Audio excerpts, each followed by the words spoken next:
change the game, leveling up your career in esports. This is a really, really exciting event, a first of its kind, and thank you so much to Riot Games, VCT Game Changers, and Verizon for bringing us all together here today.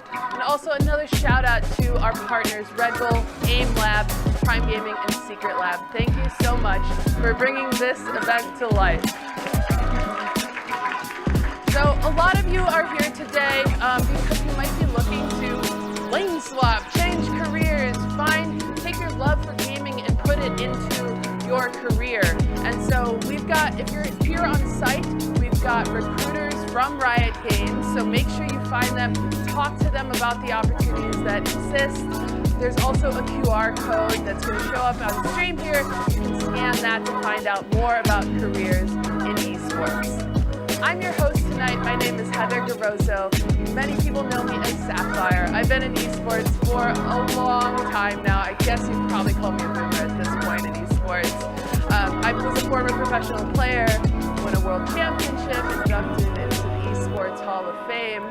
And now I spend a lot of times behind the scenes. I took all my love for gaming, my competitiveness, and put that into the business side. Some of that is being an observer for VALORANT's big events like Game Changers and VCT, as well as being on the analyst desk for those. And then I'm also the founder of Raidiant, a women's initiative to create opportunities for underrepresented genders that want to be more involved in esports and competition.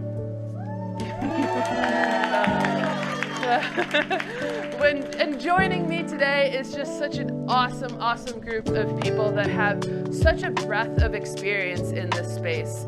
A lot of people might think that the career path is either being a gamer or a streamer, or maybe it's in social media or content or casting, but there's so many other opportunities. If you love gaming, you can find a career path. So we've got a really great group here of panelists that are going to share their experience and their knowledge on today's panel.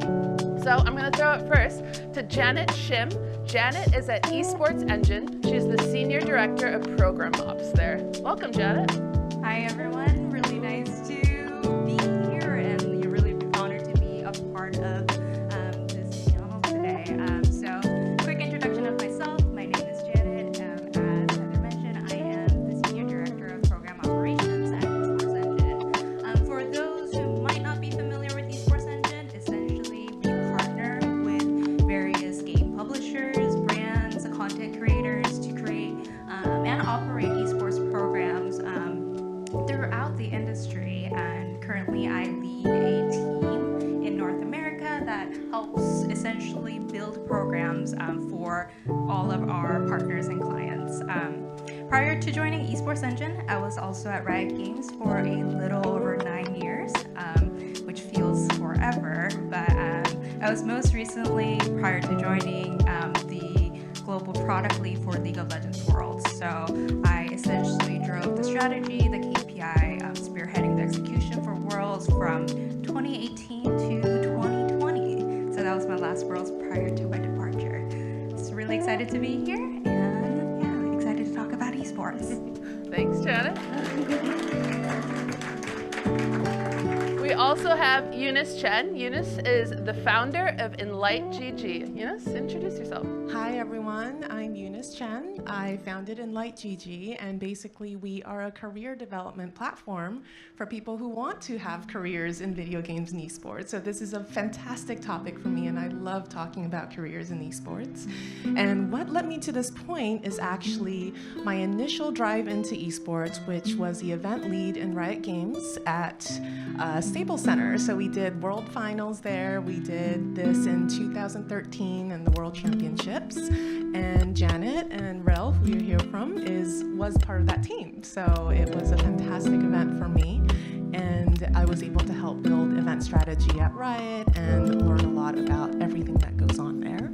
And from there, I joined Cloud9 Esports as a founding executive. So I built out all the business development groups of Cloud9, all the business units from marketing to content to partnerships and anything you could really think of. So it was also a fantastic learning opportunity for me. And I felt like I needed to impart my knowledge about learning about all of these careers in the hard way. So that's what prompted me to start Enlight in the last couple of years. So I'm very excited to have this conversation with you all. Thank you for joining us. Eunice. Next, we have Jessica Hammond. She's the Chief Cultural Officer of Evil Geniuses. Welcome, Jessica. Thank you, Heather. Nice to meet you all and be in person. How exciting. I see a couple of our Game Changer players right there. Very exciting. Woo, let's go. So super exciting. Yeah, my background's a little different here. I've only been in esports for 3 years. I studied industrial organizational psychology, and I've spent the majority of my time learning about high growth, startup, disruptor industries and organizations. So I was on maternity leave, and Nicole, our CEO, calls me up and says, hey, you want to do something disruptive? And I was like, yeah, let's do it. What is it? So here I am now leading all of the kind of human efforts, right? Everything from the experience our athletes, coaches, and business team have, as well as our external programming. We have the Genius League, which is an internship program, and our Press Forward efforts, which is more of a diversity, equity, and inclusion platform. So really excited to be here to talk about careers and how you get into esports, because you never know when you're going to wake up in an esports team. So nice, thank you. And next we have Rel Hunt. Rel is the Marketing Creative Director of NA VALORANT at Riot Games. Welcome, Rel. Hello all. I practiced my introduction, so let's see if it works out. So yes, I'm Ariel Hunt. I am a Marketing Creative Director at Riot Games, repping VALORANT and VCT for the North American region. Let's go.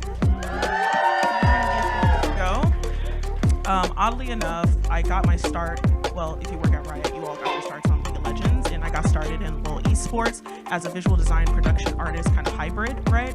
And I've kind of been on this wild journey ever since, kind of starting as an IC, getting to do some really cool tangible things, getting to see your designs, show up in the client, or for whatever leagues we were kind of formulating at the time. That's back before like the LCS was the LCS. This is when it was like EU LCS and then NA LCS, right? I too am also a boomer.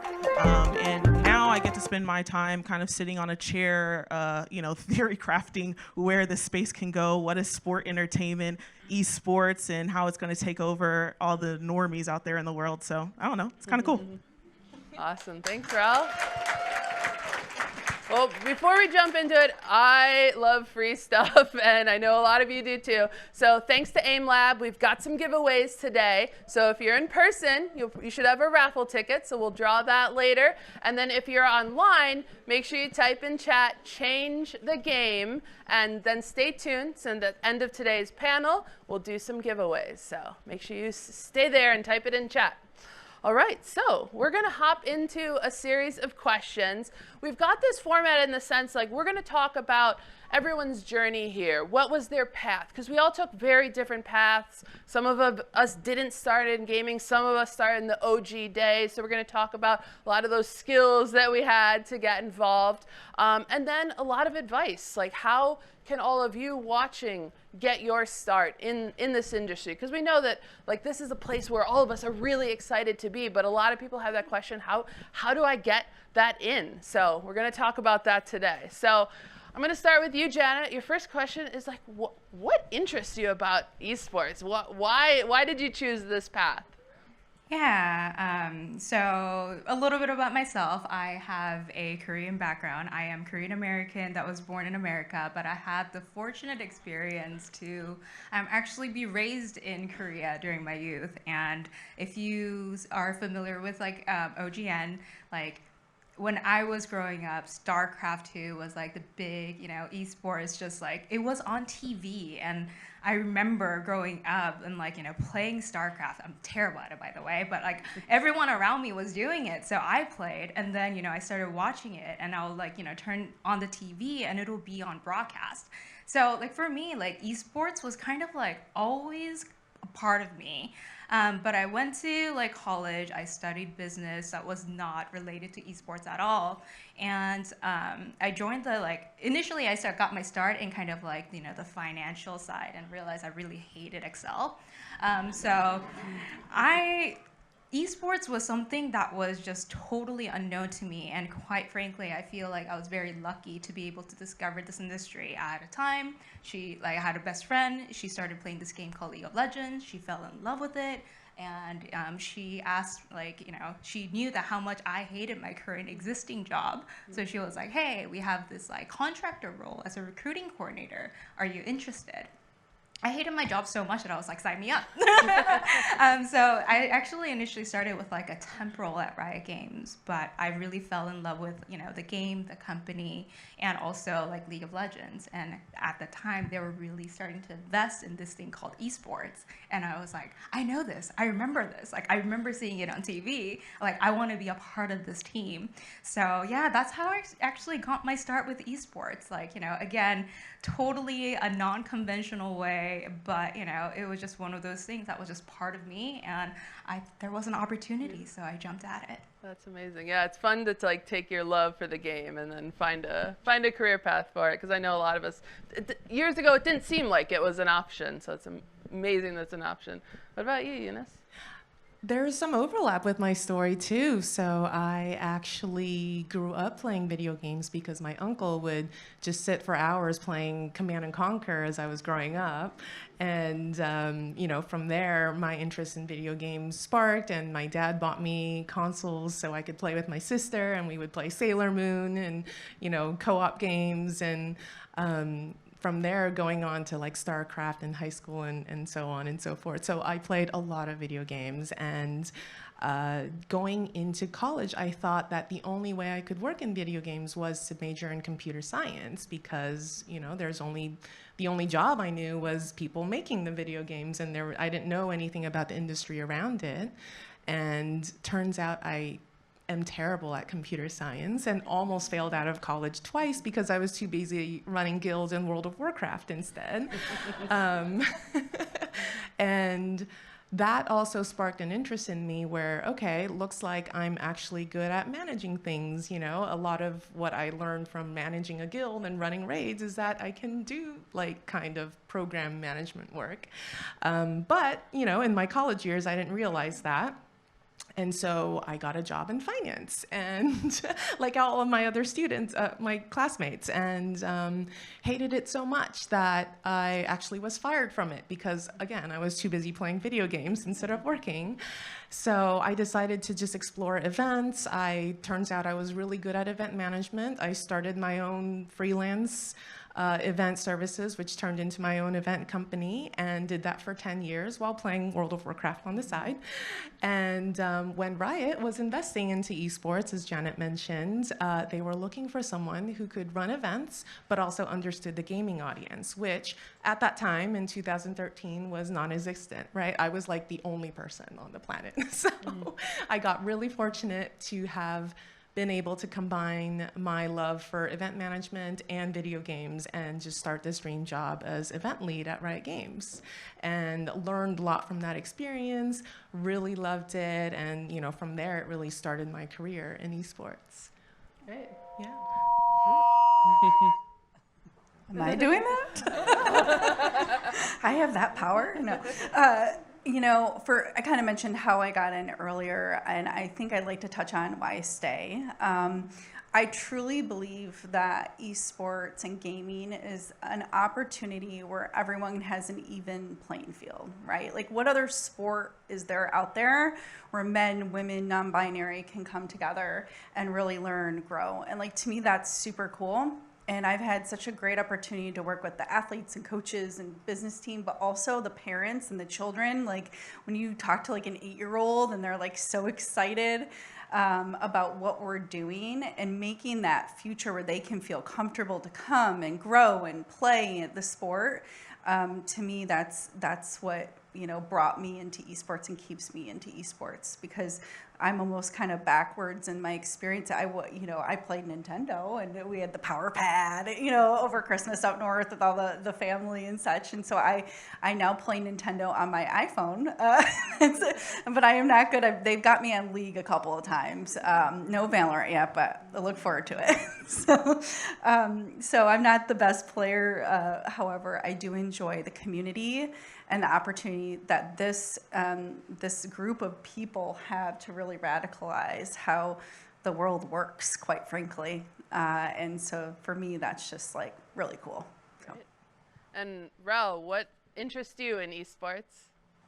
Yeah, I mean, if we want to talk about the origin story, I always like to say it's a quizzical journey of unfortunate circumstances for myself, other people, that kind of like got me into the door. But it also started off as kind of like a contractor. And I'm going to be honest to you, I knew Jack, S-H-I-T, about Riot Games and League of Legends. I was a certified COD bro before I like came into the scene. So like I knew about MLG.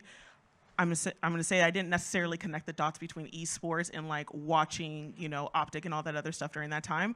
But I kind of came in and I was all like, yo, this is actually kind of pretty rad. And we can go like super far doing this type of stuff.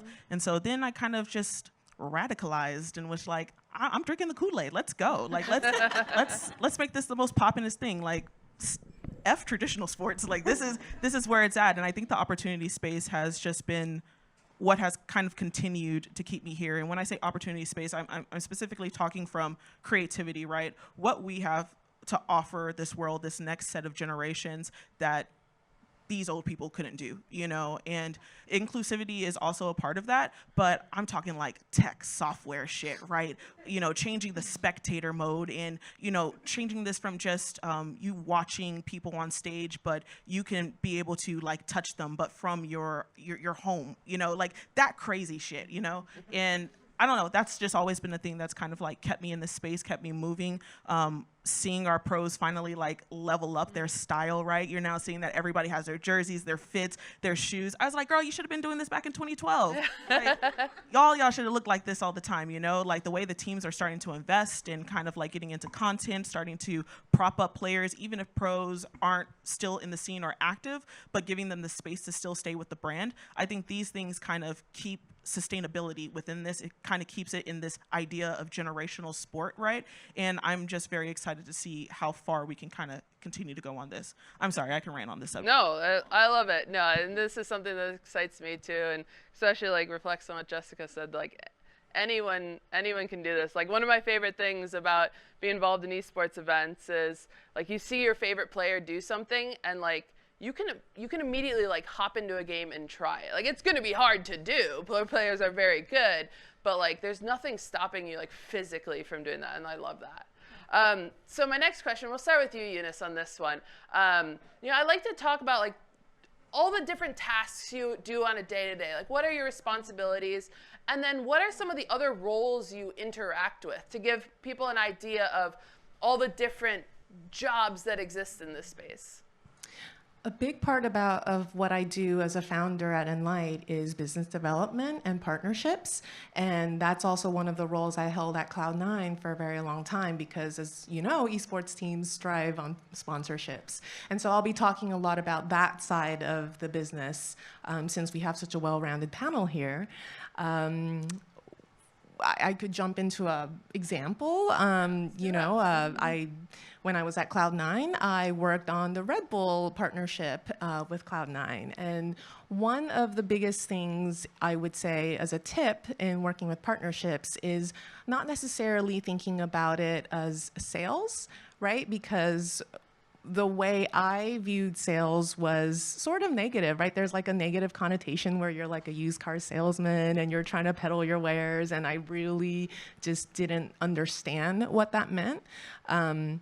But sales and business development is actually thinking about what the other person wants and how you can solve their problems, right? So companies are not necessarily coming to esports teams with solutions. They're coming with a problem that they want to solve, and that could vary in different parts of the spectrum. Like that could be a company who wants to throw events with your pro players, right? And increase their footprint in a certain region in the world.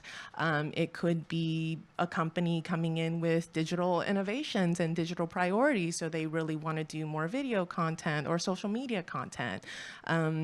Maybe there's a company that's rebuilding different areas of their company and trying to get the word out. So maybe it's just brand awareness for them and getting impressions from viewers that, you know, they're a new company now, or like their new brand has launched or something like that, right? So coming to the table when it's about business development and partnerships, coming to the table with solutions on how you can solve the other person's problems is really at the forefront of that whole career path and that whole job. And, you know, through that kind of example, working with Red Bull, you know, all of you are familiar with the brand, right? And you can tell that their brand awareness campaigns are working. And that's exactly how they want to position themselves, that they sponsor the best athletes in the world, no matter what sort of sport they play. They, you know, support all kinds of different kinds of people who compete in sport.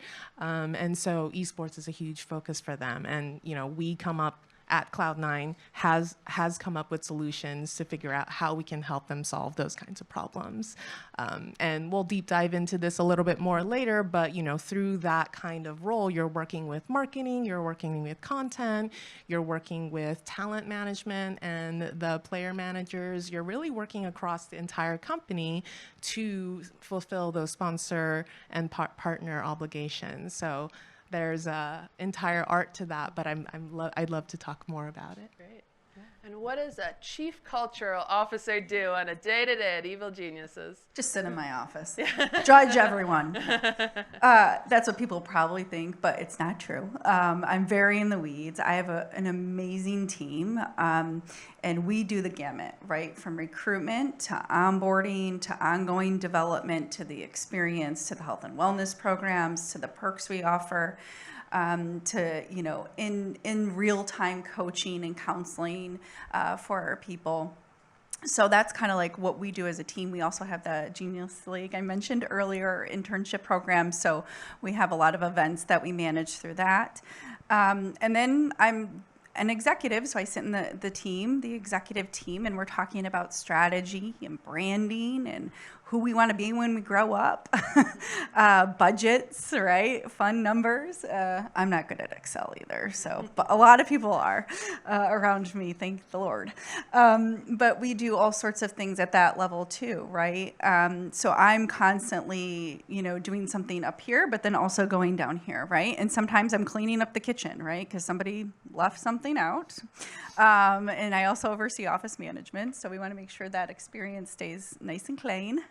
So it's a little bit all over the board for me, but I do get to interact with everyone. So that would include everyone from our athletes to our coaches, to our social team, to our creators, to every leader in the team. So it's kind of a neat, I love my job because I do get to get that spectrum, and then I also interact with partners. I get to interact with investors, and really cool people like this, right? And do things like this. And this is probably my favorite thing because I learn so much and I get a perspective that I don't have when I'm just in my bubble, right? So I feel very fortunate to have this opportunity. So, Great. Yeah. Great. So what does the marketing creative director do of our favorite game? Yeah, that's a long-winded title.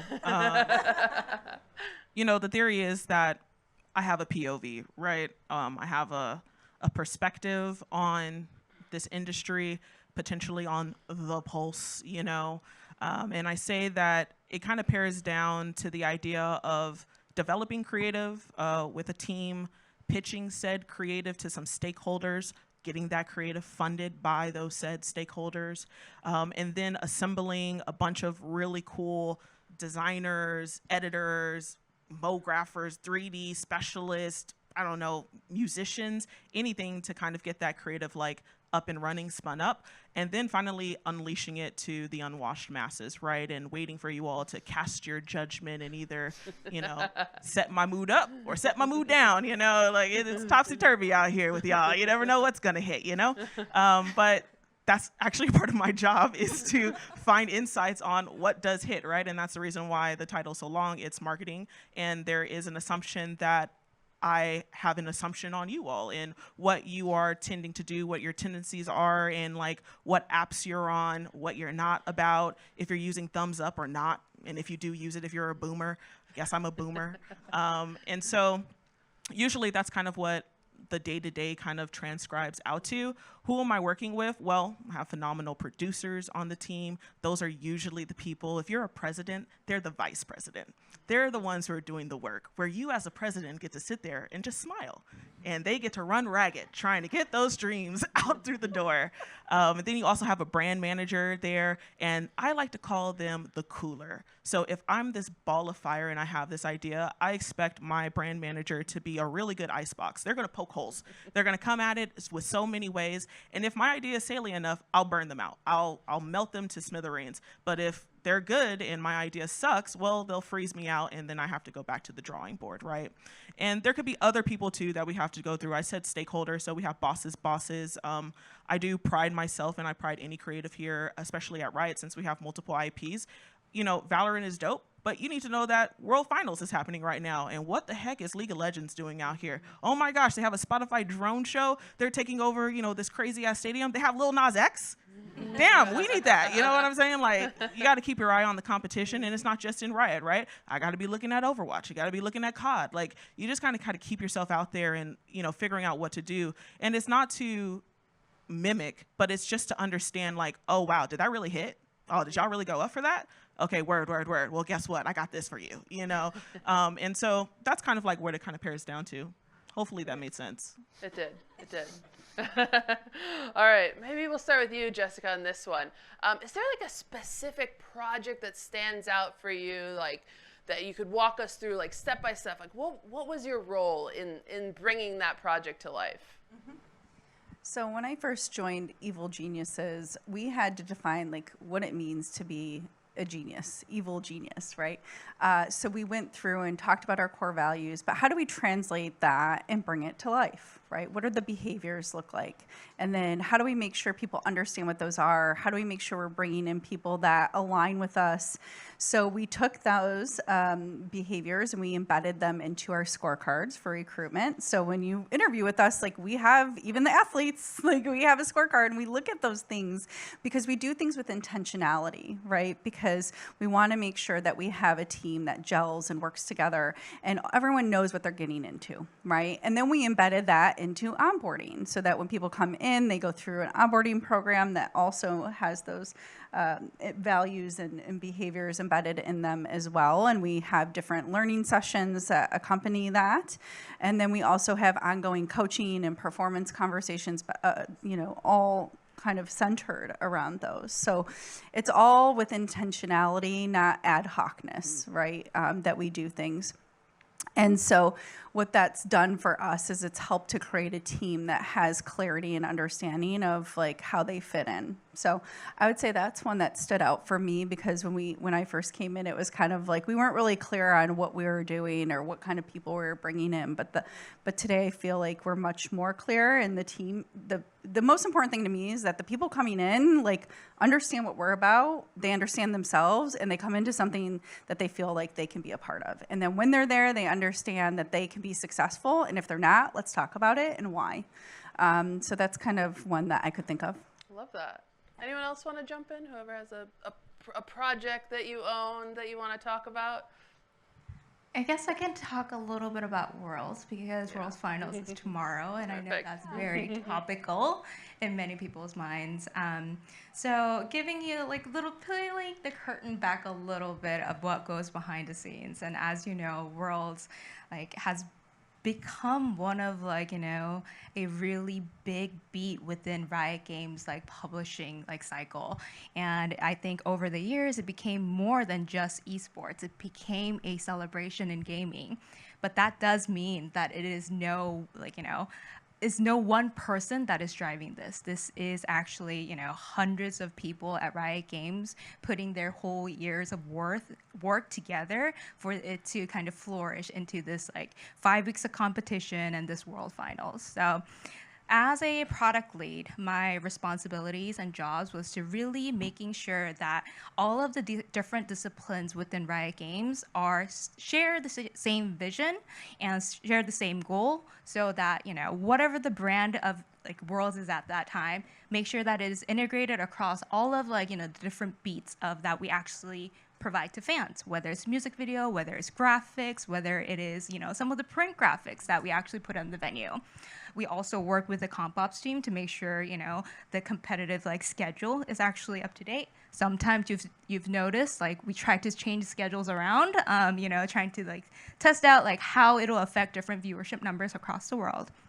We work with our music team for, figuring out who is going to be, the artist of the year, and what is the song, what is the theme, making sure everyone is kind of aligned of what we're trying to accomplish for that year. And then we of course have the events and production team. Worlds is actually a really significant effort because we have literally hundreds of players and crew traveling across the world for about 6 weeks. So that means, every venue we have to load in, load out, every time we change cities, there's a whole crew of people changing hotels.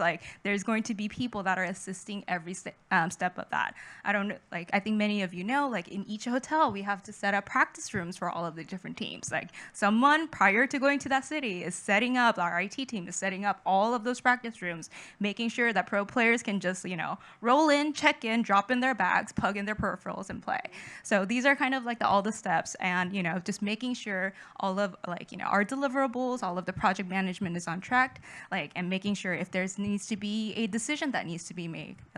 At the end of the day, we still have a budget. So are we going to spend this dollar on, potentially a light for the opening ceremonies, or do we want to spend it on a catering for a pro player? Those decisions need to be made. And so as a product lead, I'll be making those decisions. That's a lot. That's a heck of a lot. Yeah. Anyone else want to chat about a certain project? I could talk about some creative stuff. Yeah, let's hear it. Yeah, we could talk about it specific to Game Changer, since we're changing the game here, right? And allegedly I was behind some of this creative stuff. But we could talk about something that has a little bit more adversity, attached to it. This year, I think we kind of came into the year being like, yo, we want to make sure GC and VCT are sitting at the same level, right? At the same breath, VCT gets cool stuff, Game Changer should equally have cool and exciting things as well. And so we kind of got down, and it usually starts off with a core team. So think of myself, the brand person, and maybe somebody close will kind of go, and we'll just start to huddle, and we'll just start to spitball on what is it? What can we do? What feels really dope? And so through a couple of series of sessions of coming out with hypothesis statements of being oh, this is a potential creative log line, we got to one. We got to a fire one. Or at least that's what I thought. And I was all man, this is going to be sick. And so the creative was, I'm going to be honest, it was a little edgy. Don't get me wrong. If you guys seen VCT LCQ, think about that. But think about women just shooting in a Quentin Tarantino style, and all of these gamer heads just exploding, but beautiful silhouettes, that are kind of sitting there, and this really aggressive track going behind it. It was a poppy track. They were going to get a poppy track before we gave it to LCQ, and it was just going to be murderous, right? And it was kind of this the beauty and violence, right? Or it was the perfection of violence, something like that. It was dope. I was oh, I'll go up for this, you know what I mean? And so I was oh, this is so exciting. We all kind of got alignment. People were all ooh, girl, this is a little aggressive, but we'll trust you. And sometimes that's what you get. If you've been around for a while, people will be all I'll trust you, I guess, and we'll see how it goes out, right? And so we kind of got it, and we sent it to we have to send it up the stakeholder tree, so it'll start our boss. Then it will go to our boss's boss, who are the head of the esports stuff, right? And then it'll go to global, because remember, I work in a region, right? And global was all ooh, put the brakes on it, girl. This is what GC is. This is what the sandbox is. And it was kind of oh, okay, yeah, word. definitely weren't in that sandbox. We were definitely light years away from that. And so that was like a big hit, because not only as a creative director, like low-key, there's ego inside of all this, right? And as you can see, I was really amped up about that stuff. So I just got hit and I was like, damn, that sucks. But luckily enough, we rallied up and we're all like, yo, let's think of something. And so I think I was like going on YouTube and I ended up seeing some Marilyn Monroe stuff. And it was this whole entire thing like diamonds are a girl's best friend. And I was all like, oh, abundance mindset, like abundance in like killing and violence, but I won't say that, right? Like I'll code the language, you know, better. And like we came up with a couple of motifs, and like within 24 hours we had like our second take of the brief. And because it was way tamer than the other one, everyone was all like, all right, fine, you know, like that's cool. We're already like tight on the deadline. If you didn't know, everyone's tight on deadlines in esports. And so we were tight on that one, but we got it approved. And usually after that happens and we get alignment, okay, we need to now brief our vendor, the production vendor, who is actually going to like create the thing, because we do not have an internal team of like CG illustrators and stuff that are kind of staffed for us. So we need to find someone to kind of fill that void. And We Are Royale has been, you know, shout out to them. They have been our consummate partners for like this past, 2 years now. And so we pitch it to them, and usually, I sometimes don't like this, I'm gonna be super honest, but they have gotten trust from us and trust from me. They usually don't pitch us back what the creative is, but because they're really great partners, they'll be like, oh, yo, like we're playing in your sandbox, and they'll usually pitch back in that sandbox. And that's kind of where we got the whole entire like mirror glass diamond motif, and that also became the pedestal for which we attacked all the rest of our features for the rest of the year. So you were seeing the ladies in these lavish and decadent mansions and stuff. They were all done and gussied up to the nines, because we were playing by this rule of abundance mindset. And I mean, low-key, I don't want to say anything to like LCS, but you know, I saw your guys' opening, and I'm just gonna say like, you know, we might have done it first and we might have done it cool. I don't know, I'm not gonna say anything, but you know, after that kind of happens, we kind of like do retros afterwards, and we're kind of like, oh, did this like pop off or whatever? And you know, we take and pivot from that. So every single time we do something, it should be changed. There should be something we've learned. Not everything is going to be a W, but I only play in W's. And so I'm just saying, but I do have some L's though. But you know, from that, that's how we kind of like continue to evolve throughout the year. And now that we've kind of been sitting on about 1.5 years, 2 years of stuff, we can start making like highly more educated decisions, right? Kind of running like deeper insights outside of just our glamour numbers and metrics. And glamour numbers and metrics are like, how much did that YouTube video get? How much did that Twitter post pop off, right? Like that's all well and dandy, but what is the sentiment you guys felt, right? Like what is an exit poll on like, how did you feel about the overall season? Did you feel that, you know, we actually touched you, or were we missing some type of narrative? And so these are all the things that we kind of take into consideration, especially moving into next year, because we still gonna pop off. Mm-hmm. I want to be you when I grow up. You're hilarious. I love that. No, it's so cool, like how many decisions go into every little thing that maybe our friends at Reddit don't always appreciate or something. All right. You know, let's move on to some advice for people that want to go into careers. So when you're hiring for a position, let's start with you, Janet, like what skill sets are you looking for that the people that watching today could start to gain some of those skills? Yeah, I think one of the misconceptions about esports is that, you know, jobs within esports is all about like competitive, or, you know, you really need to like know the game and like, you know, live and breathe it. Those are of course like 100% pluses, but I think there are actually a lot of different roles within esports that you don't like, you know, think of. Like someone still needs to put the budgets together. As much as I hated finance and Excel sheets, like someone else needs to do that for esports too. So there are jobs in finance, there are jobs in IT, there are jobs in, you know, creating content and editors and, you know, like all of these different roles that, you know, I think exist in any other business that also exists in esports as well. with that said, I think obviously when I'm still hiring, I'm still looking for, you know, the person who can fulfill that role the best. So if I'm looking for a content editor, I'm still looking for people with, like, you know, that content editor experience. But that being said, any kind of like the real, like the bonus points comes in of like, you know, your experience in esports, your investment in gaming, whether you've, you know, volunteer experience, and like whether you were in different kind of like school organizations in gaming. I think anything that kind of shows that extra step that you took in terms of like being invested and wanting to be part of that community, I think those are the definite plus. But I do want to highlight, you know, those are still bonus points. Focus on your passion and your craft first of like what you want to do, and then try to find that role within esports would be my advice. Great. Yes. I echo that, but I want to turn that into a resume tip for all of you.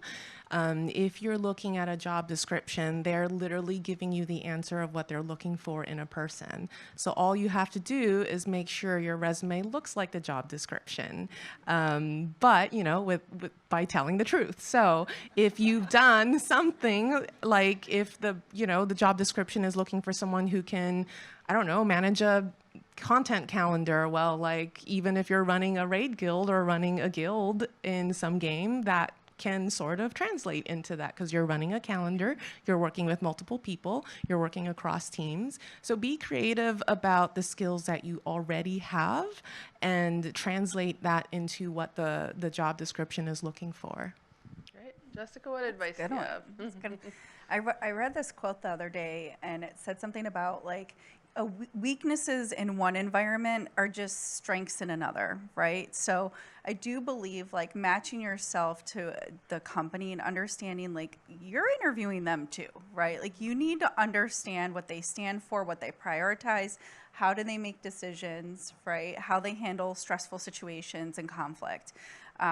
So that's just kind of like more of a pro tip. In terms of what I always look for, and this has been kind of across my career, is I look for people who are, the word resilience, a little cliche, but like are able to take the feedback and be like, okay, I'm going to take this in, I'm going to think about it, come back, and I'm going to improve, right? Feedback is not you go do this. Feedback is a perspective. One person's. It doesn't mean you have to take it in and do exact, but you do need to be able to listen, acknowledge, take it in, and adjust, right? So I really believe that being able to do that, and that is an advanced skill. Like they don't teach that, right? How to take feedback in a way that you really can feel non-threatened, because psychologically we're all wired, to look at feedback as a threat, right? Like our brains are wired that way. So you really have to do a lot of self-work there. But I think it's like if you're going to invest in yourself at all, like that's an area that will make you successful in any environment. And alongside that, I also look for emotional regulation. I think that's really important too. So what I mean by that is understanding, how do I react when I'm put under stress? How do I react when I'm in conflict, etc.? And knowing how to take care of yourself and giving yourself that space to be able to react in a way that's productive, not harmful towards you, right? Because I think like technical skills, like by the time you get to the interview, like you better have them, right? like let's just say it. It's these other things that I think are more the life skills that I wish more schools and institutions, and I definitely wish I would have learned them earlier in life, because I've learned them by falling flat on my face. So that's kind of what I think about. Great. And Raul, what advice do you have? Yeah, I'm going to say the front door might be a little tall, but there's always a back door. And I have prided myself on the backdoor journey. My company that I really, really wanted to work for before I even found out about Riot Games was this place called Astro Studios, or Astro Gaming. They make the really dope, headsets. They're the first one with like the 4.1, 7.1, whatever Dolby stuff. And I was like, oh my gosh, they did like the Xbox. I was like, I have to work for these people. And I knew I didn't have the skills at the time to like be considered a really good designer for them, that they would even like look at me, because I had no experience. But I found out the company, or the production company, that ended up doing like their headsets, like the little video motifs. And so I literally like just called them and I was like, yo, I'm a designer and I'll work for you for free. Like, you down to like put me on? And I guess apparently they took that meeting as like a joke, but then I guess they felt sorry for me and then brought me on. And so I worked with them for about like either 3 to 6 months, and I loved it. I thought this was going to be the place that I was going to like get my first 401k job. I actually got to go to Astro Studios. I met like one of the founders or whatever. I pitched in my little book. You know, it was a really cool little moment, you know, and there was an unfortunate circumstance that kind of came from that. But then, because I had that job experience working with them, and I didn't get like the full-time position with them, I ended up like going on Craigslist and getting linked up with this creative staffing agency here in Los Angeles called Creative Circle. And I was all like, oh yeah, I like gaming and I want to do this. And they were all like, okay, cool, we're getting into gaming. What specifically do you want to do? At the time, I wanted to be a key artist. And I don't know if you guys know, but key artists, you need to have some type of ability to draw or illustrate. I have absolutely none of that. And so I was all like, well, I want to do that. And she's like, well, girl, you ain't got none of that. But she was then able to help me pinpoint like what I could do given like what I had, right? And so she called me up and she was like, yo, there's this company, they're called Riot Games. They make this game called League of Legends. And I was like, what's League of Legends? And then one of my friends who I was working with at the time was like, I think that game's kind of a big deal. And I went onto the website and I was all like, this website ain't saying they're a big deal. Like, I've seen better websites, girl. Like, we in the 2000s, what's going on here? And I was like, okay, whatever. And so I ended up like contracting with them, and that's how I started off in esports, and I've literally been here ever since. So you know, the back door does get you into the door, and finding out about Creative Circle was like, oh, dope. Even if it doesn't work out with them, I can now go work at EA. I can go work at PlayStation. Like, I can get contracted with these people. I'm building up my resume, and if I, you know, smile nicely to somebody, they might hire me. So Awesome. That would be my advice. Cool. I'll add one of my own. One of my favorite pieces of advice is that esports is still so new, and there's like so much untapped potential. Like, there's so much data that we can get from games. There's so much content we can do with all these leagues and these players. And the nice thing about like all the social media platforms that did exist when I was a player is that you can make your own content about teams, and you can celebrate these players that you're big fans of, and that really stands out when we're hiring. So yeah, thank you for all the great advice, the great discussion. We want to open this up to Q&A, both to the chat online, so if you want to start writing in those questions, and also the folks that are here in person. So if you have any questions, we have a mic right up here, and if you want to head to that, I think that would be the best. Then we can hear it on the Twitch chat and everything. Perfect.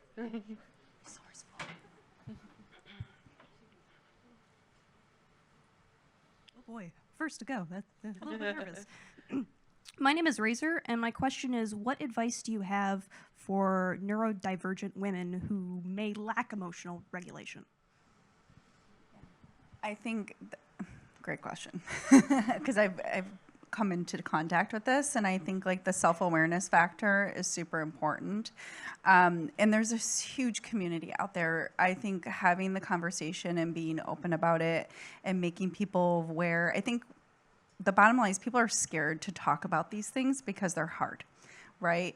And I encourage the conversation, and I encourage talking about it and finding a community that supports it. And being upfront, like, hey, this is who I am, this is my situation, this is how I'm going to react. I need the support, because I always tell people, if I don't know what you need, I can't help. So I know that's hard, and it takes a lot of braveness, I guess, so if that's a word, and like it's scary. And so that's why I go back to community, because then you can gain that like energy and that strength from that community. But I also, at the same time, think like we have to be realistic that we're in a world where there's all types of things going on with people. And you don't know what it took for that person to get out of bed. So I also encourage leaders to try to ask questions differently so that we're having those conversations, because not everyone's going to be like, hey, I have blah, blah, blah. I need this, right? Like, that's super hard. And so if we can get better as leaders and coaches, right, that's why coaches, I think, are so important in this world now for athletes and esports, because those conversations need to be extrapolated, but you need to know how to handle them at the same time. So that's kind of my lens. I don't know if anyone else has thoughts around this too, but. I think that was really well said, Yeah. to be truthfully honest. Like, My psychology degree paid off. Thank you very much. Thank you, Jessica. Yeah. That was great. Next question.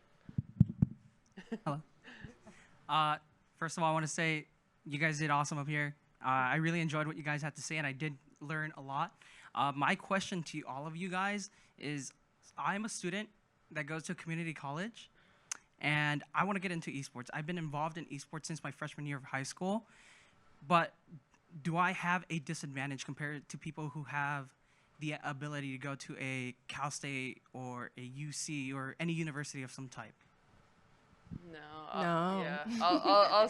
I guess I'll start off like as someone that hires all the time. Like it's one of the things we consider, but like it's never a decision factor. Like experience matters, passion matters. Like I can't think of a single person that has ever looked at a totally resume and agree. see community college and write it off. Never. I mean, I've worked in financial services and tech where it did matter a lot. And that's why I do like esports, is because the inclusivity around like, you know, economic backgrounds. Like not everyone can afford to go to the state college, right? Like, so let's open up our eyes. So we're always pushing those boundaries. But I think to get out there and get in front, you mentioned this, Heather, is like content, like thinking about how you build your brand online, whatever vehicle you use. I'm not going to say anything about any one of those right now. You know, choose your social platform. But you know, I think building your brand and really showcasing your skills, the way to do it, like a portfolio, essentially. Yeah. yeah, I was just going to add to that. Like, I know people who work at Riot who are like directors of tech in something, and they do not have a traditional background, meaning they don't have a Stanford or, you know, Ivy League anything, and they actually don't even have a college degree, to be truthfully honest. I think I'm not going to tell y'all not to go to college. Please do go to college. Especially if some of y'all need some, you know, a parachute or something like that, right? But I don't think you need to have, it's about skills. It's about the craft that you bring. Now, if what you're looking to go into is some like financial, technical, you know, thing to where you do need to be skilled on some level with, you know, a backdrop, you know, maybe. But even at a community college, that's fine. You know what I'm saying? That doesn't stop you from getting through the door. So I think it's really craft dependent at the end of the day. And if you're going into a creative sphere, then it actually does not matter. It just matters like how you're farming impressions and like how good you are at your craft. Got it. Because if I may add on to that question, I'm currently working at my community college esports program, and I'm trying to get into the recruiting field for whether it's Riot or any, just in the industry. What do you guys look for from someone that may not have the advantage as others, maybe? You're already recruiting for your esports club, aren't you? Yes, ma'am. There you go. That is the #1 skill you can put on your resume, right? You're recruiting members, you're onboarding them, you're telling them the culture of your club. You have a lot of these skills already, and that you can really match to what they're looking for in the job description. So just be really creative about what you're already doing and think creatively about that. Yeah, I think there's an element of like, put yourself in the position of a hiring manager. What would you put on your resume to make yourself stand out?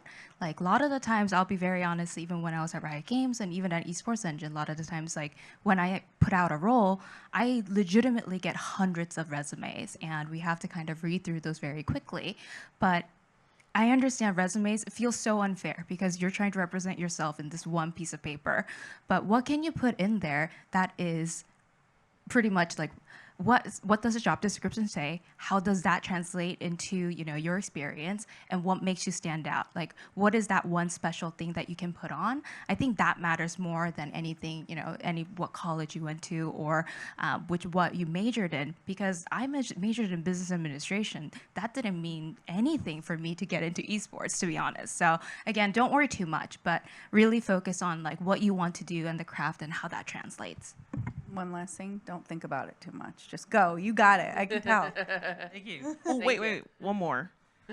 You're here. So there's a bunch of recruiters here. I mean, Eunice over here just said that her whole entire thing was about recruiting, girl. So like, you know, you made it here. So go ahead and take the advantage and do what you got to do, right? Because they'll remember you.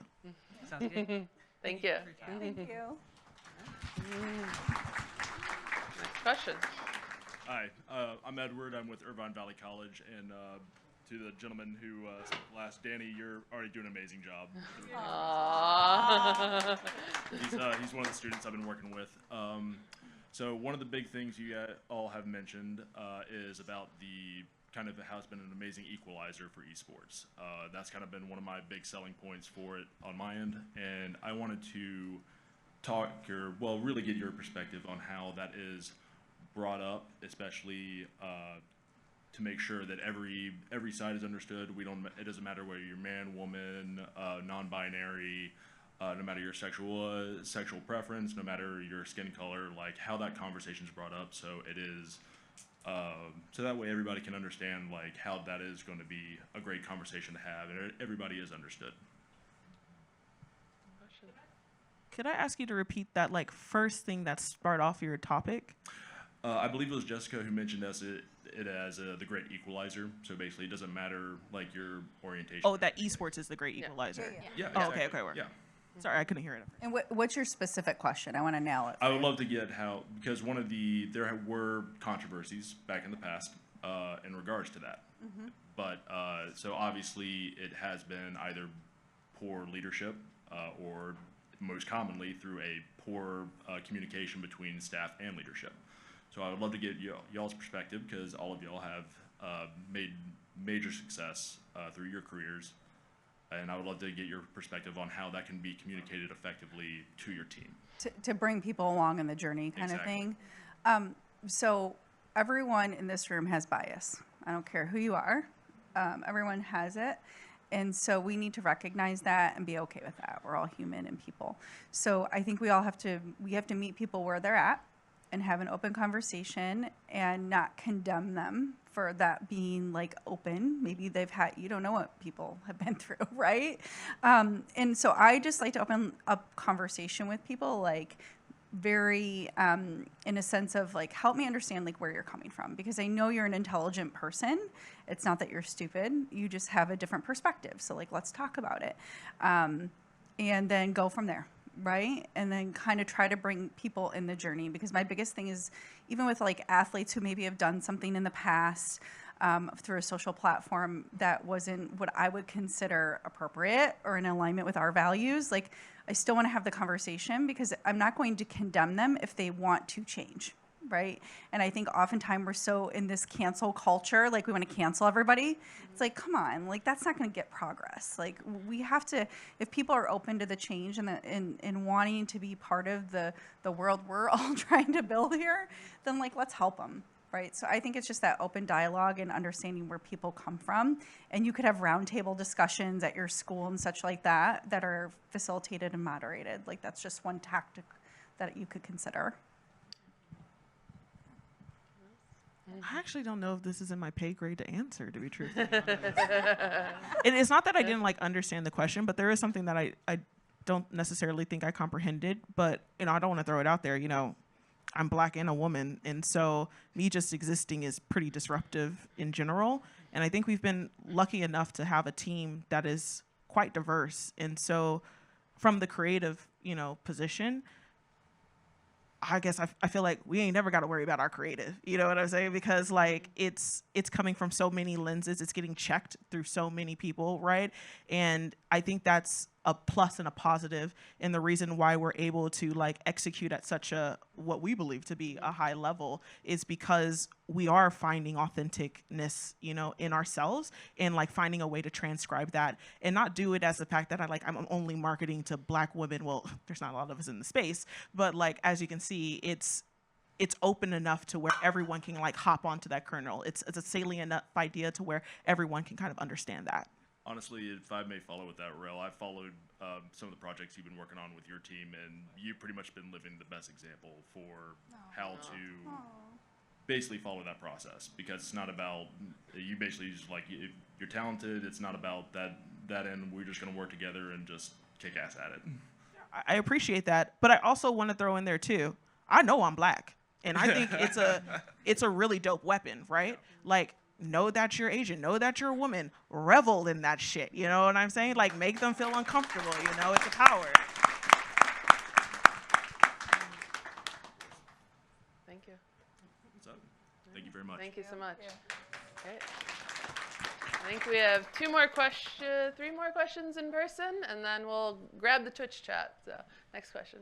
Hi, my name is Katrina. I'm the graphic designer for my Esports association at my school. And so this is going to be a very biased creative question. I'm sorry ahead of time. But when looking for just creatives in general, because I've noticed I've had to do just both, like for my graphic design for school and for freelance, I've had to cover a wide variety of like doing like motion effects or After Effects and like Adobe Illustrator and like all the random things you end up She's doing. multifaceted. I love it. But would you rather a portfolio that's more focused in on like just the best you like graphic design, motion effects, or would you want to see someone who has a varied portfolio? To be honest, I'm greedy. I'll take it all. But it depends on what you're applying for, right? If you're applying to be a graphic or visual designer, then I'm going to want to see pieces that show that you have fundamentals at minimum, right? Like, you know how to typeset some things, you know when there's two logos competing with each other, how to make that look nice and pleasant, right? I'm going to be looking for those things for me to be like, okay, I'm assured that if I give this person anything, they're going to be able to design it at like the lowest MVP spec, right? And then everything else that you have in there, I'm all like, well, that's just great. So not only are you going to be, you know, designing and building up these brands, you're going to make that thing move. And, you know, we're going to bring you along to our meetings with our vendors, and you might help propagate and get them to explore directions that we might not have as a resource, and like get them to think differently, which I think is quite invaluable. So I say all that to say is make sure that you're showcasing the best stuff for the job that you applied for. And then once you get into it, once you get your foot into the door and have that conversation, that's when you go like, and on top of that, girl, look at all this, you know? And everybody's gonna be like, nice. Thank you so much. I'll also add on to that for everyone else that is applying with their resume, make sure your resume is tailored as a concept. So don't just send a general resume to every job that you're applying for. Make sure that it's tailored specifically for that job description, because you know, a hiring manager is looking at hundreds and they can tell if it's just a generic resume and you don't really care about the job. It's very obvious. Thank you. Next question. Hello, my name's Corrine. I am also a leader at my school's collegiate and esports club, and I'm also someone that wants to be an elementary school teacher in the future.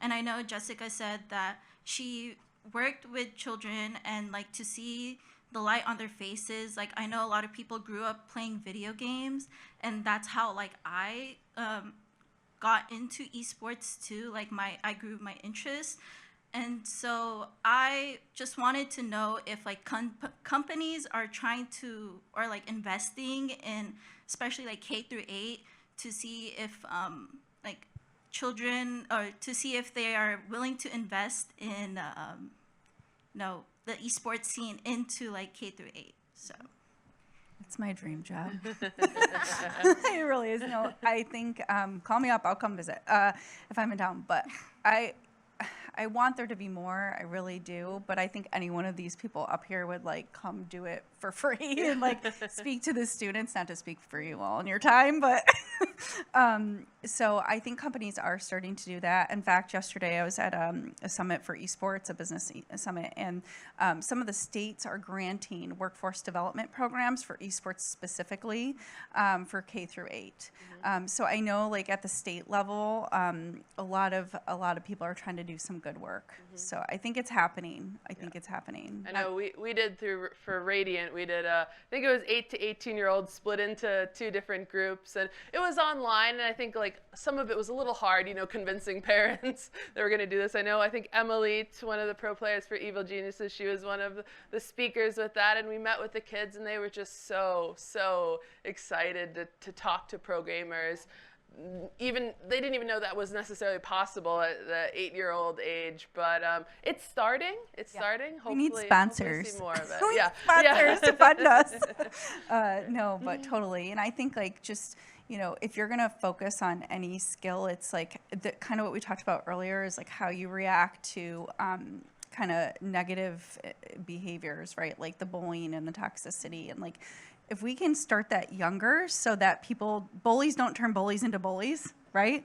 Like that's where I would start. Like if you can get the kids to build up their self-confidence and compassion, like we're nailing it. Yeah, I also wanted to add, like, I know a lot of parents have, like, bias against wanting their children to play video games. So I was just wondering how, like, I can convince parents that, you know, having their children, like, cultivating their children's hobbies and interests, how I can have, like, how can I inform parents, like, properly, you know? I work with colleges right now and some high school programs to offer them curriculum on careers in esports and teaching them about like what jobs they can actually get through their passion in video games. Because I had the same issue with my parents, and I wish this existed when I was around, when I was growing up. But I think a lot of it really focuses on what the parents want, which is, you know, building their STEM skills, building their teamwork and camaraderie, building skills for the future that can lead them into a fruitful career that is really big right now, and helping the parents understand that. So focus on that maybe rather than sort of the gameplay and the competition. I would just tactical, like example, create a packet, have a session that teaches them what Eunice is talking about and show all the careers, have visuals, and then also show them like the skills that they're gonna learn through playing sports. And there's a lot of studies out there with stats around like the skills that are transferable to other industries. Thank you. Thank you. One more question in the audience here. Just gonna tilt this down real quick. My name is Gyoza. I work with the Cal State Long Beach's Esports Association along with Kat and Kareen that just spoke here. We've recently started getting more collaboration with our associated students. It's basically like AS, it's like the school's programming and stuff. And we're starting to do tournaments and whatnot in collaboration with them. And I just wanted to ask how we can sort of market to sponsors, how like we're trying to get an esports facility going, we're trying to get more programming like official in our college here, and just how to market that, like get them interested, get the college interested in maybe implementing like an esports athlete field, you know what I'm saying? Yeah, just a general marketing question.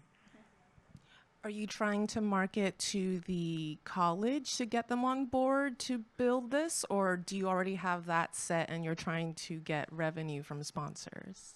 Sort of both. Okay. I think we're pretty set on the associated students aspect, but it's more of, that's not necessarily the college itself. It's right now we're classified as like a club, like esports club. We're trying to get more official and backing, like financial backing and like more sponsors maybe to field, like fund any of that stuff. It's kind of hard to get it through, you know, the ladder or the hierarchy to get it up to the college and get them to approve such things. It might be interesting to think about what is important to the college administration. So if that's increased, you know, attendance from students, increased engagement, maybe you could do a survey to see how many students would be interested in something like a program you could build up and use those hard numbers as sort of data to prove that. Engagement is really high for that.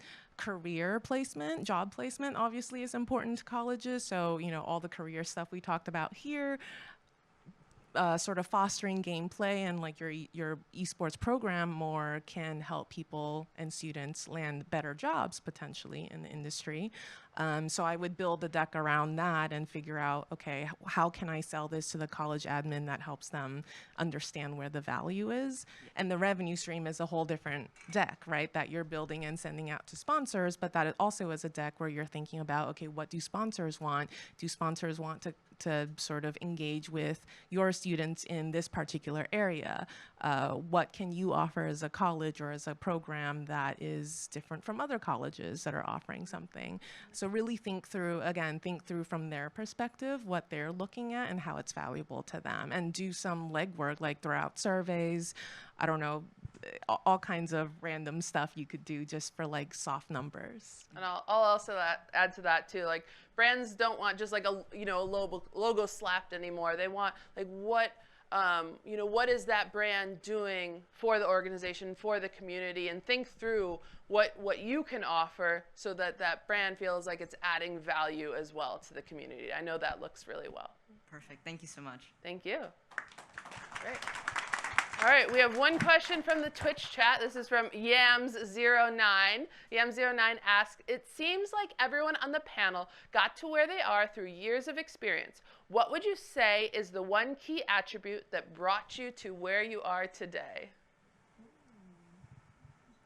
That's a very tough question. I think for me, the biggest thing that has helped me is my ability to adapt. Esports is still a very young industry, and more often than not, we describe it as a wild, wild west, because every day there's something new. There's so many different games. There's so many different leagues, and like every day I go on Reddit and there's like a new news, or it's really hard to keep up.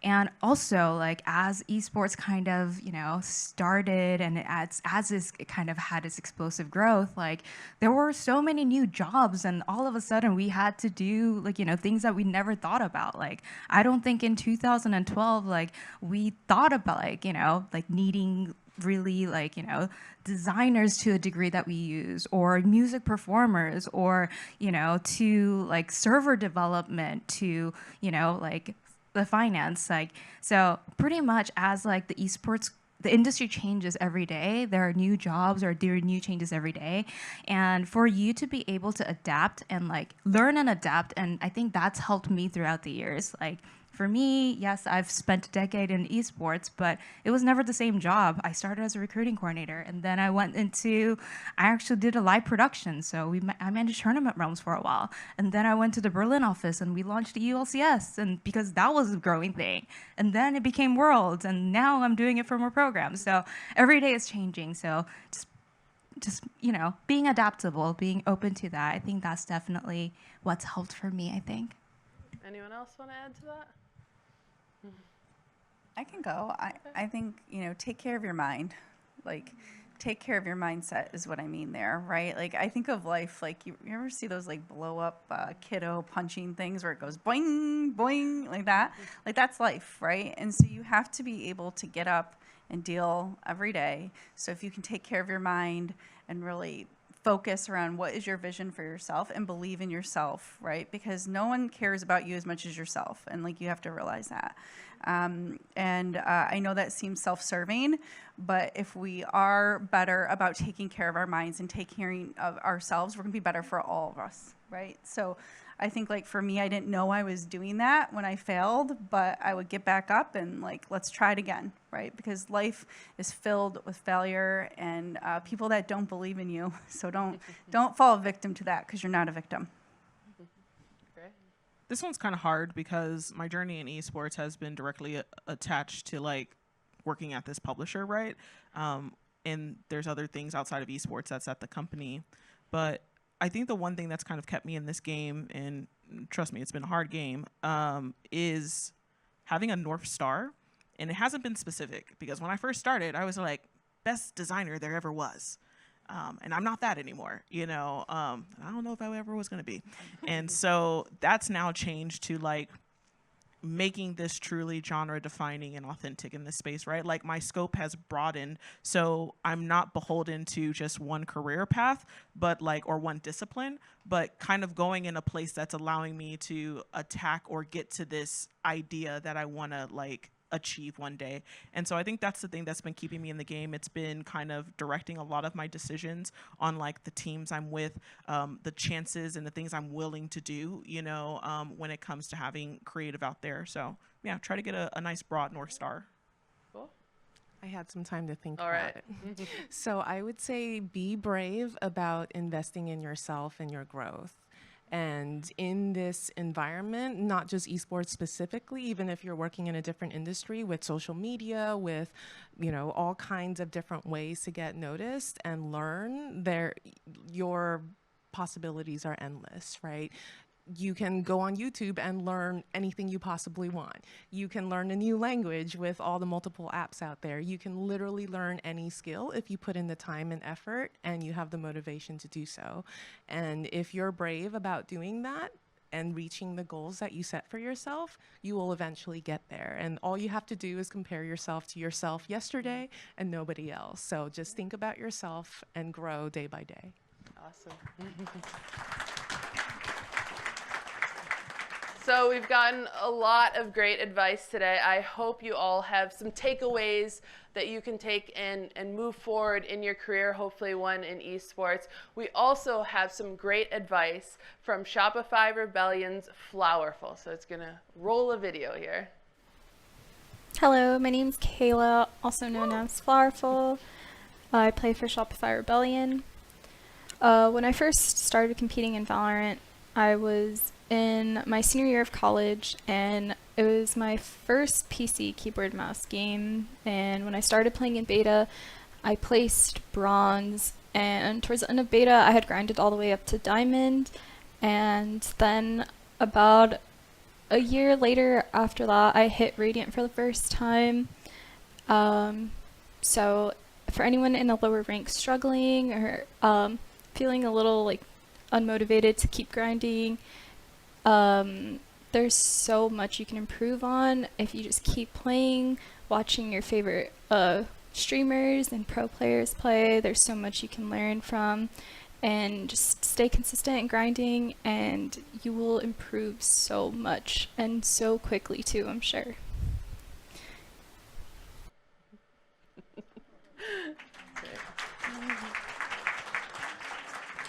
So we're really excited. Flowerful is going to be representing along with their team Shopify Rebellion in the Game Changers Championship coming up soon. And also joining them at the Game Changers Championship, it's going to be 2 players. So we're going to see a teaser for the upcoming Naturals. This is Mel Jazzykins along with Baby Bay.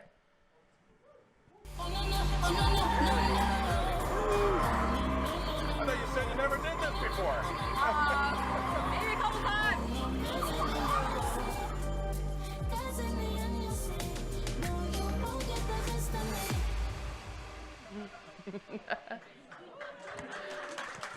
So make sure you check that out on November 10th. That's Cloud9 White's Mel and Jazzykins. So, you know, I know you've been all waiting. We got a raffle coming up here.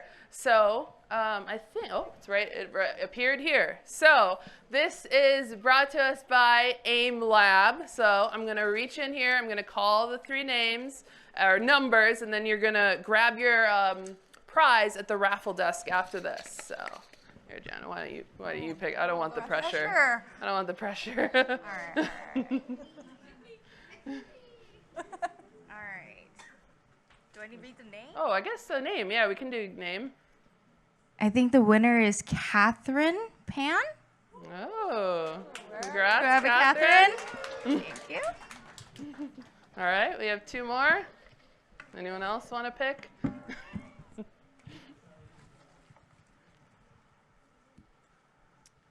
Christine On.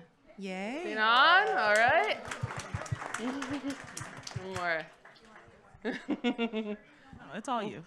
Yeah. Okay, all you. Let's go.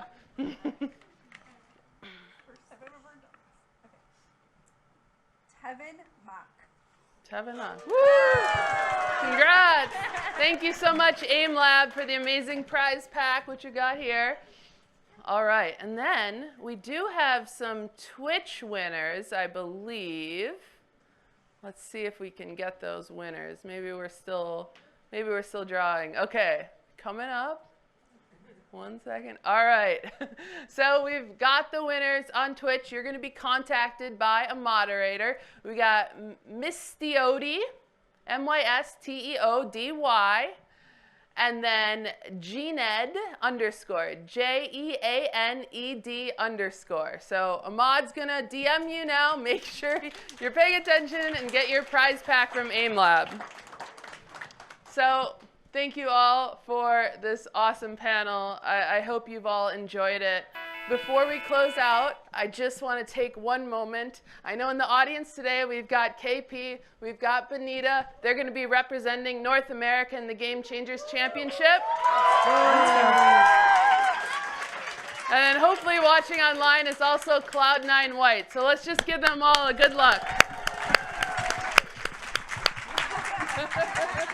NA all day, baby. NA all day. And let's go. All right, thank you all so much for watching, and we'll see you online. I